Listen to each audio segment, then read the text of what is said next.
আসলে এই সমস্যার সমাধান দিয়ে দিবে। তো তিনটা দেন। একটা ব্যায়ামের নাম হলো শেকিং, একটা ব্যায়ামের নাম শেকিং, আরটা জেলকিং, আরটা হলো স্ট্রেচিং। তিনটা ব্যায়াম খুব মনোযোগ সহকারে দেখবেন, আমি খুব সহজে বোঝাই দিচ্ছি। শেকিং, জেলকিং, স্ট্রেচিং তিনটা ব্যায়াম যদি কেউ কোনো পুরুষ করে, পেনিসগত যত সমস্যা থাকুক, পেনিসের আগাগোড়া মোটা চিকন হয়ে গেছে, পেনিসটা ছোট হয়ে গেছে, চিকন হয়ে গেছে, ছোট করতে হয়ে গেছে, এখন বড় করতে চায়, আগের মতন ফিরে পেতে চায়, তাহলে এই ব্যক্তিকে এই ব্যায়ামটা দিবেন। তিনটা ব্যায়াম। প্রথম নাম্বার শেকিং। প্রথমে আমরা এই পেনিসের গোড়া এইভাবে ধরবো, ধরে আস্তে আস্তে ঝাঁকি দিব। এভাবে যদি ঝাঁকি দেওয়া হয়, তখন এই পেনিসের অনেক সময় দেখা যায় কি, রক্ত সঞ্চাল গুলো ব্লক হয়ে থাকে, পেনিসটা ব্লক হয়ে থাকে। পেনিসের ব্লক হয়ে যাওয়ার কারণে রক্তগুলো জমে যায়, জমে যাওয়ার কারণে আটকে থাকার কারণে তখন রক্ত সঞ্চাল বন্ধ হয়ে যায়। তখন পেনিসটা স্ট্রং হতে পারে না, পেনিসটা শক্ত হতে পারে না, পেনিস দুর্বল হয়ে যায়, পেনিস শক্ত হওয়ার মতন শক্তি হারিয়ে ফেলে, কারণ এই রগগুলো মরে যায়, রগগুলো খুব দুর্বল হয়ে যায়। যখন একটা ঝাঁকি খাবে, ঝাঁকি খাওয়ার ফলে তখন এই রক্ত সঞ্চালটা বেড়ে যাবে। যখন রক্ত সঞ্চাল বেড়ে যাবে, তখন পেনিসটা অটোমেটিক শক্ত হতে পারবে। সেক্ষেত্রে আমরা প্রথমে আমরা এই পেনিসটাকে ঝাঁকি দিব। কতবার দিব? কম 200 বার ঝাঁকি দিব। এটাকে বলা হয় শেকিং। যখন কোনো ব্যক্তি আপনি বলে দেবেন, বুঝাই দিবেন সুন্দর করে, এইভাবে ধরে এইভাবে 200 বার ঝাঁকি দিবেন, শেকিং। এরপরে জেলকিং। কোন একটা জেল পেনিসের মধ্যে লাগাবেন, কোন একটা অয়েল, যেটা ন্যাচারাল কোনো ভালো মানের অয়েল বা কোনো জেল, এটা হতে পারে মধু, হতে পারেন হালকা মধু, হালকা তেল, অথবা আপনার অলিভ অয়েল তেল, জয়তুন তেল, এই ধরনের কোনো নাই, কোনো ভালো তেল, যেটা দামি কোনো ভালো মানের তেল, এই তেলটা এই অয়েলের মধ্যে লাগাবেন। অথবা কোনো টেনিস অয়েল আছে, এই ধরনের অয়েল, কোনো ধরনের অয়েল আমরা লাগাবো। লাগানোর পরে আমরা এইভাবে ধরবো, ধরে আস্তে আস্তে ম্যাসেজ করবো, গোড়ার দিকে ধরে আস্তে আস্তে আগের দিকে নিয়ে যাবো। হস্তমতন কোয়ালিটি, কিন্তু এটা হস্তমতন করা যাবে না। এই সময় করলে অনেক সময় যাদের বীর্য পাতলা, তখন এই ব্যায়ামটা কিন্তু সবাইকে দিতে হবে না। সবাইকে দেওয়া যাবে না এই কারণে যে যাদের খুবই ধাতু পাতলা, তখন এই মেসেজ করতে গেলে আবার বীর্য বের হয়ে যেতে পারে, তখন সেক্ষেত্রে খুবই সতর্ক থাকতে হবে যে লাভের থেকে যেন ক্ষতি না হয়ে যায়। তো সেক্ষেত্রে এইভাবে মেসেজ করতে হবে। এই পেনিসের মধ্যে জেলটা লাগানোর পরে এইভাবে ধরে গোড়ার দিক ধরে আগার দিকে মেসেজ করতে হবে। এই মেসেজ করলে, এই মেসেজ করার ফলে কি হবে, এই মেসেজ করার ফলে দেখা যাবে যে আপনার রগ গুলো মরে যায়। অনেকের রগ মরে যাওয়ার কারণে আপনি শক্ত হতে পারে না, সোজা হয় না, স্ট্রং হয় না, দুর্বল হয়ে যায়। তো মরা রগ গুলো তাজা হবে, মরা রগ গুলো তাজা হবে। পাশাপাশি রগ ফুলে যায়, অনেকে পেনিসের রগ ফুলে যায়, বলে আমার পেনিসটা খুব ফুলে গেছে, রগ ফুলে গেছে, খুব সমস্যা। তো এই রগ ফোলা রগ গুলো কমে যাবে, রক্ত সঞ্চার গতি বেড়ে যাবে, রক্ত সঞ্চার গতি বেড়ে যাবে। তাই এটা হলো আমার জেল কিং। তাহলে জেল বা কোনো অয়েল লাগানোর মাধ্যমে আমরা মেসেজ করব 40 বার, বেশি না, 40 বার মেসেজ করব। এরপর 3 নাম্বার হলো জেলকিং, শেকিং, জেলকিং, স্ট্রেচিং। স্ট্রেচিং হলো এই পেনিসের হাসপা, যেটাকে আমরা সুপারি বলি, আরবিতে হাসপা। সুপারির যে অংশ সহ যে চামড়া আছে, চামড়াটা ধরে চাপ দিয়ে ধরবো, চাপ দিয়ে ধরে টান দেবো। অনেক সময় পেনিসটা অনেকের ভিতরে ঢুকে যায়, চামড়ার ভিতরে ঢুকে যায়, যার কারণে 1-2 ইঞ্চি ওর ভিতরে থাকে, তখন মনে করে যে আরে আমার পেনিসটা ছোট হয়ে গেছে রে। মানে এই যে ছোট ভিতরে, বিশেষ করে শীতকালের সময় আরো বেশি ছোট ভিতর হয়ে থাকে, তখন যে চাপটা ধরে, আগাটা ধরে যখন চাপ দিয়ে টান দিয়ে ধরবেন, বের করে ফেলবেন, তখন অটোমেটিকলি 1-2 ইঞ্চি পেনিস বড় হয়ে যাবে। তখন নিজের কাছে একটা সাহসিকতা আসবে, তখন অটোমেটিকলি এটাকে বলা হয় শেকিং, জেলকিং, স্ট্রেচিং। 5 আঙ্গুলের মাথা দিয়ে ধরে চাপ দিয়ে ধরে টান দিবেন, আবার ছেড়ে দিবেন, চাপ দিয়ে ধরে টান দিবেন, আবার ছেড়ে দিবেন, এইভাবে 20 বার। তাহলে প্রথমে শেকিং 200 বার ঝাঁকি দিব, এরপর আমরা মেসেজ করব, মেসেজ করব, এরপর আমরা চাপ দিয়ে ধরে টান দিব। এই 3 পদ্ধতিতে যদি আমরা কোনো ব্যক্তি এই ধরনের সমস্যা হয়, কোনো ক্ষতি নাই, এটা একেবারেই কোনো ক্ষতি নাই। যারা দুর্বল মানুষ তাদেরকে দেওয়া যাবে না, তাদের বীর্য আসার সম্ভাবনা আছে। যদি স্ট্রং বেশি হয়ে যায়, তখন থামাই দিবে, বস ওখানে এই পর্যন্ত, একটা হইলে একটাই বস, এরপর আপনার দরকার নাই। যদি দেখেন যে না সমস্যা নাই, করা যাচ্ছে 3টা ব্যায়াম, তাহলে 3টা ব্যায়ামই সুন্দরভাবে করবে। শেকিং, জেলকিং, স্ট্রেচিং, এই 3টা ব্যায়াম যদি কেউ করে, আল্লাহর মেহেরবানিতে পেনিসগত আগাগোড়া মোটা চিকন বা এই ধরনের সমস্যা আছে, সেই সমস্যাগুলো দূর হয়ে যাবে। এখন আসে আমরা এই ন্যাচারাল ভাবে আমরা কিভাবে এই অয়েলটা, কোন অয়েলটা ব্যবহার করলে সবচেয়ে ভালো হবে, সেটা আপনাদেরকে একটা অয়েল বানানো শেখাই দিই, যে অয়েলটা আপনারা নিজেরাই তৈরি করতে পারবেন, যে নিজেরাই ওই অয়েলটা তৈরি করে আপনারা তৈরি করতে পারবেন। 100 গ্রাম জয়তুন তেল নেবেন, 100 গ্রাম জয়তুন তেল নেবেন, 100 গ্রাম 1 কেজি তিলের তেল নেবেন,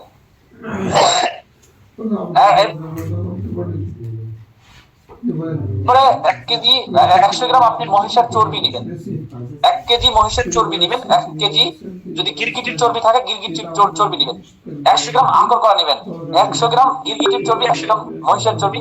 শিয়ালের চর্বি নিলে নিতে পারেন, তবে শিয়ালের চর্বি পাওয়া যায় না, শিয়ালের চর্বিতেও উপকারিতা রয়েছে, তবে আমরা মহিষের চর্বি এবং গিরগিটির চর্বি পাইলে নিব, তবে মহিষের চর্বি কমপক্ষে পাওয়া যায়, মহিষের চর্বি নিব।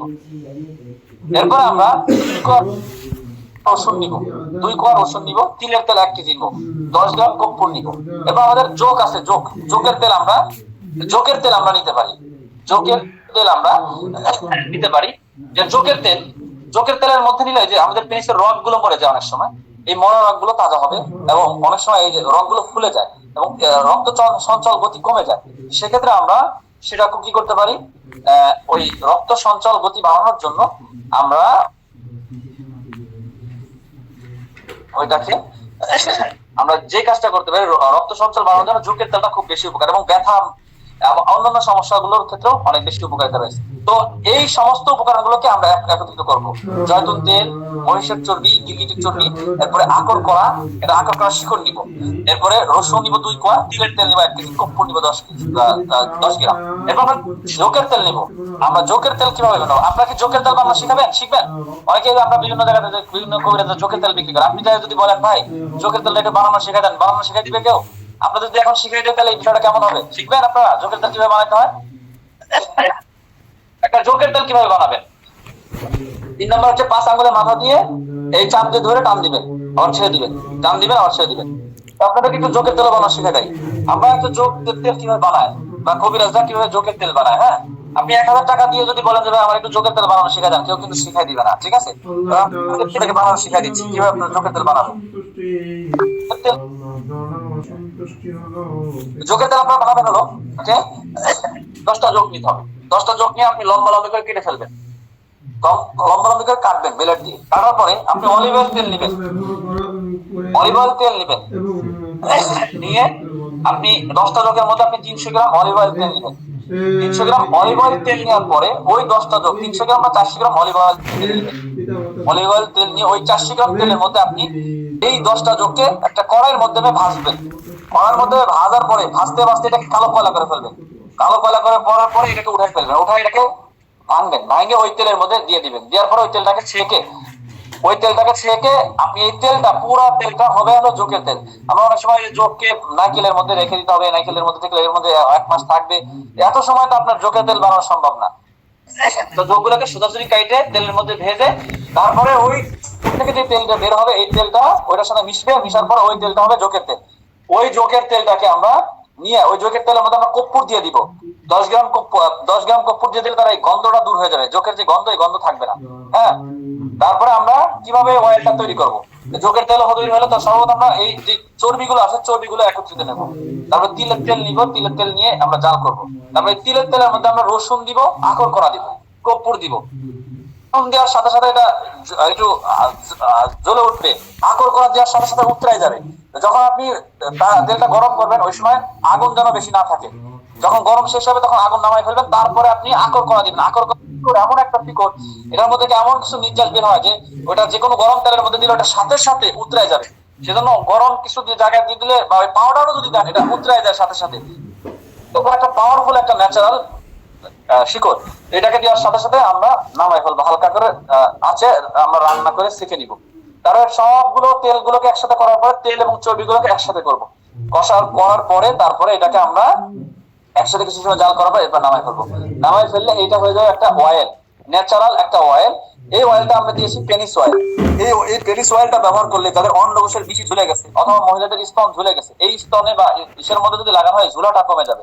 এরপরে এটা বিশেষ করে অনেকে দাম্পত্য জীবনে অস্বস্তিতে ভুগছে, যারা খারাপ অভ্যাসের কারণে যৌন শক্তি কমে গেছে, স্ত্রীকে সন্তুষ্ট করতে পারছে না, লজ্জা পাচ্ছে, বিয়ে করতে ভয় পাচ্ছে, আত্মবিশ্বাসের অভাব হয়ে গেছে, দুশ্চিন্তা, ভয়, প্রাকৃতিক ভাবে ন্যাচারাল অয়েল এটা ব্যবহার করবে। নিয়মিত ব্যবহারে মারামারি যে সমস্যাগুলো দূর হবে, পুরুষাঙ্গকে দৃঢ় করবে, শক্তিশালী করবে এবং শক্তি বৃদ্ধি করবে।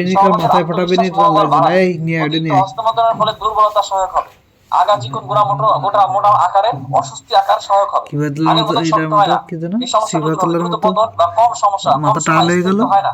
দ্বিতীয় মিলনে আর শক্ত না হয়, দিন দিন নিস্তেজ হয়ে যাচ্ছে, নিস্তেজ অবস্থায় খুব অতিরিক্ত ছোট মনে হয় এবং যৌন ইচ্ছা আসতে কিন্তু শক্তির অভাব। সহবাসের আগ্রহ থাকলেও স্থায়ী কম হয়। গোপনীয়তা এবং আস্থা এবং ব্যক্তিগত সমস্যাগুলো কারোর কাছে বলতে পারে, পেনিসটা দিন দিন নিস্তেজ হয়ে যাচ্ছে। এই অয়েলটা ব্যবহার করলে তার পেনিসগত সমস্যা খুব দূর হয়ে যাবে। পাশাপাশি আমাদের একটা ন্যাচারাল খাবার আছে, এটা বিগ পেনিস 3XL। এই বিগ পেনিস 3XL এটা খাইলে পেনিসটা ভিতর থেকে বের করে নিয়ে আসে। যাদের পেনিসটা ছোট হয়ে গেছে একেবারে ভিতরে থাকে, এটাকে দেখা যায় পেনিসটাকে বের করে নিয়ে আসবে, মোটা করে তুলবে, সতেজ তাজা করে তুলবে। সেজন্য এটাকে বলা হয় বিগ থ্রি এক্সেল। এটা খাবার, এটা ন্যাচারাল একটা বড়ি। ওটা আমাদের আর এখনো সময় নেই এটা বানানো। ওটা একদিন সরাসরি কোন সময় আপনাদের সাথে সাক্ষাৎ হলে একদিন সরাসরি বানানো শিখাই দিব। তো সেক্ষেত্রে এটা বিগ পেনিস থ্রি এক্সেল ওটা খাইতে হয়। ওটা খাইলে পেনিসটা ভিতর থেকে বড় করে। আর যেটা আগাগোড়া মোটা চিকন পেনিসের সমস্যা আছে তাদেরকে এই অয়েলটা এইভাবে বানায় যদি আপনি ব্যবহার করেন ন্যাচারাল ভাবে ঘরোয়া ভাবে, পেনিস অয়েলটা ব্যবহার করলে পেনিসগত সমস্যা দূর হবে। তো যদি এইভাবে চেষ্টা করে ব্যায়াম করেন, ব্যায়ামটা হলো শেকিং, জেলকিং, স্ট্রেচিং। এইভাবে পেনিসটা ধরবেন, ধরে 200 বার ঝাঁকি দিবেন, শেকিং। এরপর অয়েলটা লাগাবেন, লাগাই ম্যাসেজ করবেন 40 বার। এইভাবে এভাবে ধরে গোড়ার দিকে আগা দিকে নিয়ে যাবেন, 40 বার ম্যাসেজ করবেন। আর 5 আঙ্গুলের মাথা দিয়ে পেনিসটা ধরবেন, ধরে চাপ দিয়ে টান দিবেন, আবার ছেড়ে দিবেন, চাপ দিয়ে টান দিবেন, আবার ছেড়ে দিবেন। এইভাবে 20 বার। শেকিং, জেলকিং, স্ট্রেচিং, তিনটা ব্যায়াম। যদি না বুঝেন আপনার অ্যাডমিন থেকে ভালোভাবে বুঝে নেবেন। এখানে না বুঝলে আমরা আপনাদের সাপোর্ট টিম আছে, আপনাদেরকে সবকিছু বোঝাই দিবে। তো এই পেনিস অয়েল